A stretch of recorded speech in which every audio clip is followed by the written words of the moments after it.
1, EPAM, EIS, STABEX, and Ecotourism. Creating the EPAM EIS.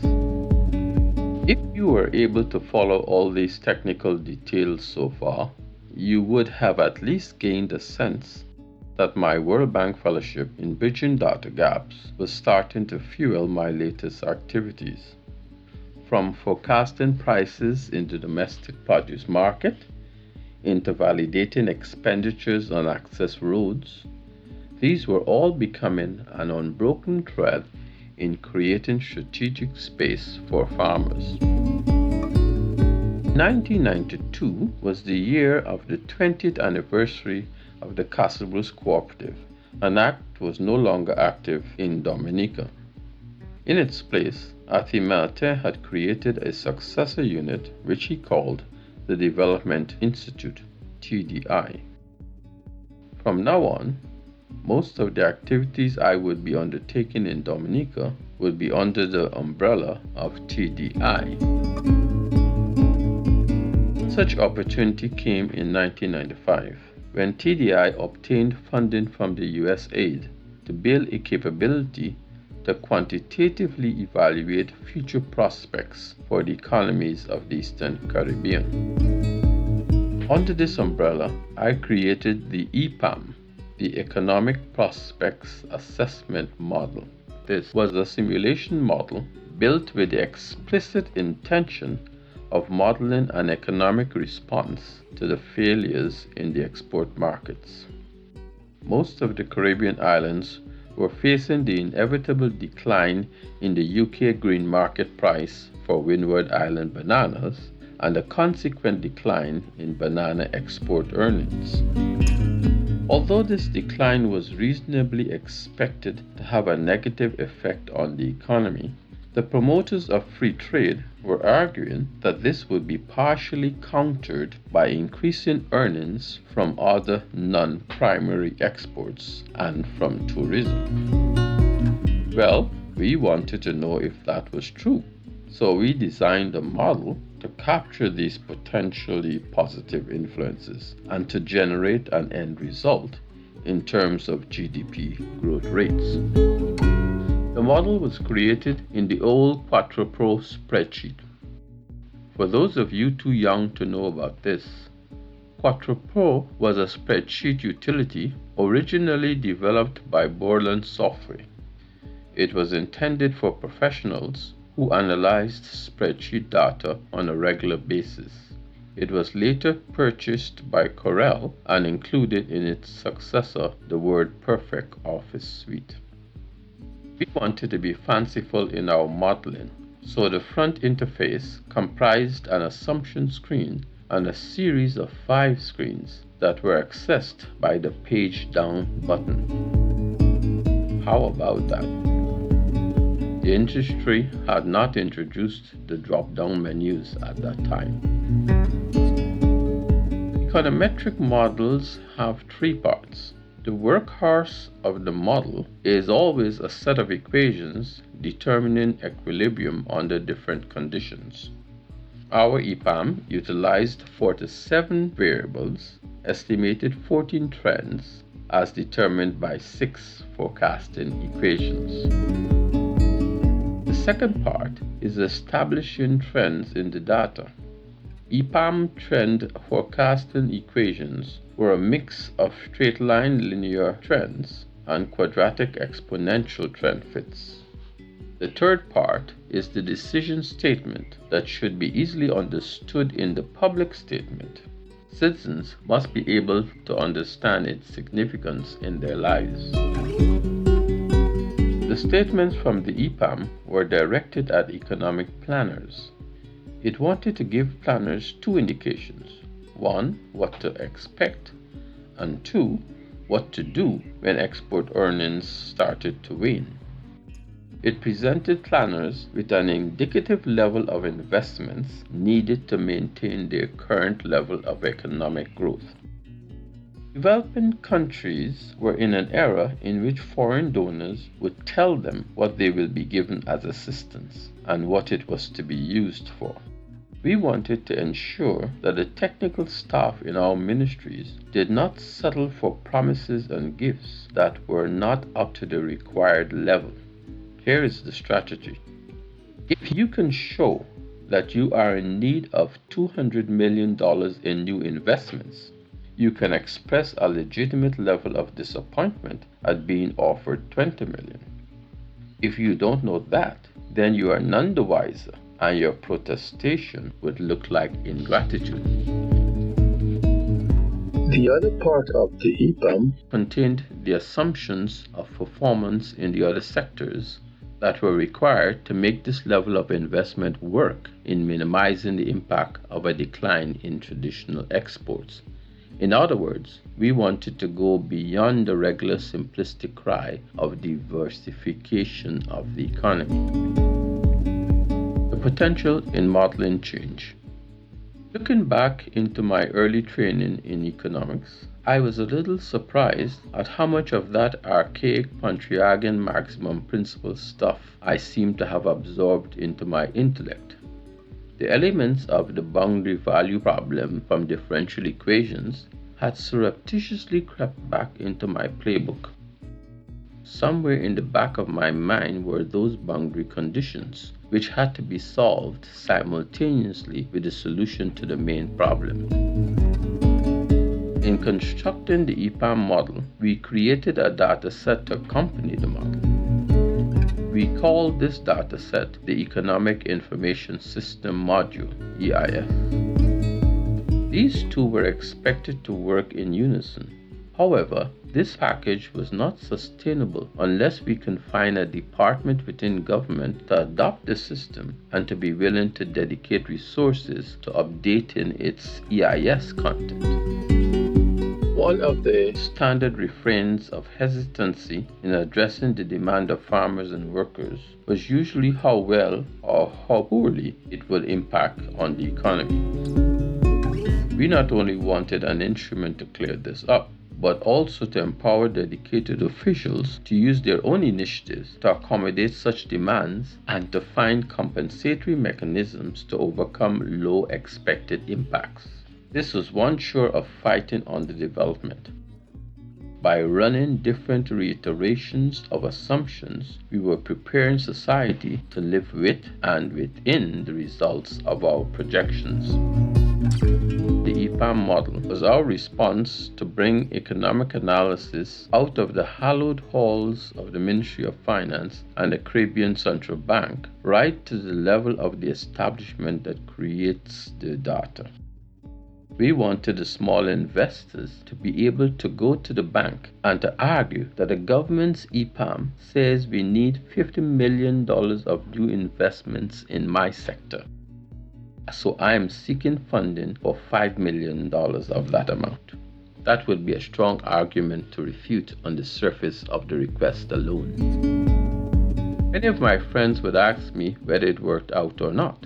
I don't know, but more so, I was not obsessed with how many persons would run with my solutions. My frame of reference was never the Trumpian style, only I alone can fix it. The development game is a team effort, and if you are in a position to assist, you must know where to place the ball so that the striker has the best chance of scoring a goal. Whether he scores or not is a compliment to the team effort, not to any individual player. Redirecting STABEX in Grenada, 1996. It was of no surprise that EPAM and EIS would have led me into a position of dealing with the STABEX regime in Grenada. In 1996, the European Commission asked me to conduct a one-man review of STABEX transfers to Grenada. The acronym STABEX, Système de Stabilisation des Recettes d'Exportation, was a system for European Commission compensatory finance scheme to stabilize export earnings of the ACP countries. It was introduced in the first Lomé Convention of 1975 with the purpose of remedying the harmful effects of instability in revenue from agricultural exports. STABEX was trying to do the same thing EPAM was designed to do, but in a less structured manner. The value in the STABEX system was not only in its guarantee to stabilize the country's export earnings. Its value was in STABEX funding a number of investments in alternative agricultural projects aimed at reforming the sector and also maintaining stability in the economy. STABEX allocations are governed by a framework of mutual obligation called the FMO, which stipulates the objectives, obligations, actions, and results which are expected to be achieved through utilization of the STABEX transfers. It also carries rules and procedures applicable to the allocation and disbursement of the funds, in accordance with Article 210 of the 4th Lomé Convention. In the 1995 FMO, the disbursement schedule for Grenada was as follows: banana, £1 million, 58%; nutmeg industry, £475,000, 28%; cocoa industry, £249,000, 14%. Total of £1.724 million. One of the tenets of composing national policy is that you have to believe that it is feasible, and nothing fortifies that belief like a reliable source of funding. But STABEX funding could not seriously diversify the economy if the entire amount was being allocated to three main export crops. That was only part of the problem. The Grenada policy regime was adrift in a sea of imperatives in the agricultural sector. A national environmental summary study had identified the environmental priorities as effects of climate change in the forms of drought, pollution, land degradation, coastal erosion, contamination of drinking water supplies, incompatible coastal development, invasive species, and solid waste management. This was a heavy lift. The EU wanted a new approach. It wanted a review of the FMO for 1996 to be used to promote the development of other non-export crops and as such diversify total earnings in the agricultural sector. Myself and Bowman Celestin took on the task of constructing a miniature version of our EPAM for our own private use. We conducted our regular interviews, collected data, punched numbers, and designed programs that could use STABEX funds for the benefit of Grenadian small farmers. A lead conference on ecotourism. Let me take this opportunity to speak of another sideline activity. This was my approach to the concept of ecotourism, which began in an effort to render some assistance to another close friend, Sheridan Gregoire. In his effort as the general manager of the National Development Corporation of Dominica, Sheridan wanted to promote ecotourism as a growing endeavor in the diversification from banana production. Sheridan had used his state company to position Dominica to host the 7th annual Ecotourism Conference. This conference was renamed the First Regional Conference on Sustainable Tourism, and I took on the task of being the rapporteur for the proceedings. Everyone who was anyone in the Caribbean tourism was on board with this conference idea. I recall the chairman of the Caribbean Tourism Organization, CTO, Gene Holder, noting that the tourism industry, often considered as the greatest threat to the environment, was now taking the lead in the fight to preserve the environment and save the earth. I remember equally well Sheridan complaining to me about how much money his corporation had to spend to clean up all the derelict vehicles that were on the road between the airport and Roseau. He couldn't have delegates to an eco-tourism conference driving past so many old car debris on the side of the road from the airport. One of the most inspiring moments was a panel discussion on Dominica as a model ecotourism destination. The panel comprised Dr. Peter Evans of Ecosystems Limited, Dr. Maria Bellot, Tourism Advisor to Government, and Dr. Collymore Christian, the Director of Forestry. Dr. Peter Evans utilized his intervention to provide the conference with concrete examples of the potential benefits to Dominica from integrating conservation with ecotourism. He defined ecotourism as non-consumptive enjoyment of nature that sustains the well-being of the local people. He observed that this very enjoyment can be curtailed when we seek to develop different types of tourism, such as low-cost holidays and cruise ship tourism, side by side with nature tourism. Most of his contributions was based on a survey of 1,300 visitors to Dominica, split evenly between cruise ship visitors and stayovers. The results showed an unfulfilled demand for nature information by both groups. Dr. Evans revealed that headcounts and surveys confirmed that visitation rates were highly skewed in favor of four key sites: Emerald Pool, Trafalgar Falls, the Cabrits, and the Syndicate Parrot Reserve. I should mention that prior to this forum, I had completed 3 consultancies aimed at supporting Sheridan's Corporation in developing a planning framework for the government, strategies for ecotourism sector, and an economic profile to attract foreign investment. Rapporteur on Sustainable Tourism. Fast forward to the last years of the 20th century, 1997 to be exact. By this time, I had accumulated quite a substantial knowledge base on the physical and social structures in Dominica. Not surprisingly, following the CTO conference, I was asked to participate in one of the first workshops aimed at developing an approach to ecotourism in Dominica itself. It was a strange exercise because I was twinned with a known expert on tourism from Trinidad who had no idea of my background and was concerned that I would not be able to make a contribution of substance to her report. He kept reminding me that I was not taking enough notes. Notes about what?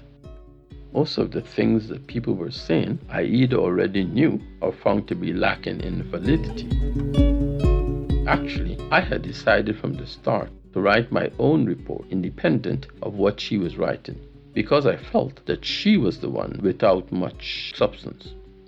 I remember the final session with the consultants and major stakeholders, when this consultant stood up and announced that she had been reliably informed that a Cicero parrot had been sighted on the outskirts of Mont Diablotin, and that this presented Dominica with a new golden opportunity to develop the area for ecotourism. Is that how you decide alternative investments, or is this just cheap talk? At that point, I walked out of the conference in disgust. One of the stakeholders cornered me in the hallway and asked me why I left with such a look of displeasure. He thought it was a good idea. I replied what she did not understand was that the bloody parrot came out to see if her humans had left its habitat, and if she thinks that it would stick around to welcome her nature tourists, it would just go further into the forest in Diablotin. The Conference on Sustainable Tourism was convened in Dominica in May 21 to 24, 1997, to provide a body of information to support Dominica's choice of ecotourism as an alternative development strategy. I fully supported this approach and wanted to use my report on the substance of the conference presentations to outline options and strategies that would serve as an input into the development of an ecotourism strategy within the framework of Dominica's updated tourism master plan. The commitment of the government of Dominica to make Dominica into a green gold destination was right in line with the principles I had promoted in other forums. Simply meant an ecotourism strategy which would seek to balance conservation objectives with efforts to improve the quality of life of its citizens and contribute to the diversification of the economy. The key words in this strategy became stewardship, quality of life, and economic success. You have to keep the development of people in the forefront of these types of strategies, lest you get sidetracked by excursions into mega projects meant simply to make money off of the cluster of ecotourism resources as they existed. You can easily tell when a consultant does not know much about the physical space in his discussion. He would tend to enunciate one concept after another, hoping that someone with the knowledge would fill in the gaps with details. Mine was just the opposite. From the outset, I started out with details. In the Carib territory, the overriding policy should be to develop heritage explorations and handicraft sales. In the Cabrits and the Indian River, the suggested aim should be to improve the interpretive tours and recreational opportunities. The Northern Forest Reserve and Mont Diablotin National Park are basically a wildlife preserve, which should remain oriented towards pedestrian use while facilitating scientific research, habitat preservation, conservation, and scenic viewing. Please do not send persons on a wild chase to see the Cicero parrot. You can see a live one in a cage in the Botanic Gardens in Roseau. The development of a trail network to multiple destinations in the Mont Diablotin National Park could build upon the existing trail infrastructure and extend the stay of visitors. Marine life viewing and underwater explorations should continue to guide further development in the Scots Head Soufriere Marine Reserve. The construction of a model Carib village was consistent with developing the presentation of the Carib heritage. Other projects consistent with the policy objectives of increasing the sales of handicraft and other items should target increasing the supply of laruma, the reed used by the Caribs, increasing the production of manioc, and supporting the residents of the community to produce more products from the manioc. Investing in people and places. My report dealt a lot with investing in people. Zoning was considered a primary need in the Marine Reserve so that adequate resources would be made available for research, diving, fishing, and recreational activities. However, the immediate need to enhance economic value in this resource group were the provision of adequate mooring for fishermen in the selected areas and the provision of alternative anchorage for yachts away from the reef. Mont Diablotin Park, because of its proximity to many small villages and hamlets, appeared to be a prime target for a pilot project in co-management. This would involve the national agency in training local guides, monitoring visit impact, and planning trade development. The local village councils in organizing trail upkeep teams and supporting local environmental and sanitation exercises, and local owners and farmers controlling unofficial access through their adjacent agricultural plots, and private citizens upgrading their local accommodation facilities. The Northern Forest Reserve also provided some prospects for investing in people. The substantive value of this area appeared to be in providing the scientific basis for conservation, preservation, and management through research activities.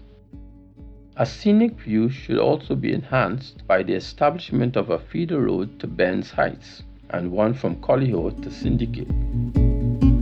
The adoption of the OAS zone plan for Mont Diablotin National Park may be very useful in delineating extensive use and intensive use zones. Cabrits and the Indian River can also benefit from intense information flows through a visitor center and further training of tour guides. This should include information on all other ecotourism sites in Dominica. Tourists to this area will have a high probability of enjoying an enhanced experience to make them very good prospects for visits to other areas. It was important that ecotourism development complement the overall development of tourism and support the diversification of the economy. This is the economic success requirement. Economic success should also mean that the strategy moves us from site development to integrated product development, increasing the value-added flows from ecotourism, effectively marketing the country as an ecotourism destination, and developing a diversified financial base. This is not rocket science. You can't just think up these things and pull them out of the air and call that professional consulting. What's happening here was a process in my mind of a series of boundary conditions that would contribute to the adequacy of investments in ecotourism so as to diversify the economy. Based on our planning prerequisites, this would mean financial proposals with a judicious mix of projects aimed at achieving conservation and habitat objectives, presenting opportunities for the development of economic assets and revenue earning potential of the local communities, making the linkage with food production, fisheries, forestry, and handicraft production. Consumer satisfaction may continue to be the dominant orientation in site improvement projects. However, conservation and preservation objectives require explicit action at controlling visitation patterns. I was hoping through this report that the readers would recognize that improving access to an ecotourism site automatically changes it into an intensive use zone. While this may be economically attractive, all sites cannot be considered equal in a planning framework designed to achieve conservation as well as economic goals. Ecotourism can increase the value-added flows by diligently selecting measures to increase the number of visitors and the length of their stay. This in itself will encourage more private citizens to allocate resources to servicing the demand of the sector. Government policy would be more helpful by addressing gender bias and financing preferences for appropriate structures within the financial capacity of the wider economy. Marketing ecotourism. The marketable characteristics of Dominica's ecotourism product are its quality, the unbroken linkages with the original vegetation and the original inhabitants, the predominance of local ownership in its accommodation facilities, which results in unique structures, and the interpretive content of its nature tours, which can provide an enriching experience. In promoting the country as a total product, Dominica has to be careful that it does not build the expectations of the visitors beyond the capability of the system to provide. A diversified financing strategy would include user fees in intensive use zones, trust fund endowments, and a possible debt for nature swap to support conservation, preservation, and research objectives, corporate sponsorship of information and education models, and concessions on souvenir sales to supplement budgets. Contributions from foundations, international donors, and NGOs can be targeted to support a wide range of objectives, from product development to national marketing and promotion efforts, and also information and communication support projects. Given the wide implications of a green globe destination, my take on the ecotourism strategy within the context of the Tourism Master Plan would be to address at minimum 5 related issues. 1. Coordinating the delivery of services from all other sectors of government and support to service providers in the private sector to ensure that the ecotourism product exceeds the expectation of visitors. 2. Developing program packages aimed at creating a better community host receptivity to ecotourism. 3. Outlining of strategies to be employed in resource clusters to recover costs and undertake management with conservative and preservation objectives included. 4. Establishing an administrative framework which facilitates private sector involvement in providing the services in the ecotourism model. 5. Making provision for a functioning network of all stakeholders, promoting mutual respect, sharing ideas, participating in overseas travel for exposure, and contributing to the policy guidelines which would control the development of resource clusters. 2 things happened arising from this report. The first was that it caught the tourism advisor to the government completely by surprise. Dr. Bellot, who was instrumental in bringing the consultant from Trinidad, may have had her expectations lowered by not seeing my input into the official report she was handed. However, when she did read my report, she immediately sought out my sister-in-law to say how impressed she was with the quality of this report and sent apologies for not meeting with me before. Accepted. The second one was the opportunity which emerged about 10 years later for me to compose all of these ideas into a fundable project entitled the Layu Biopark Project, which I will speak of later.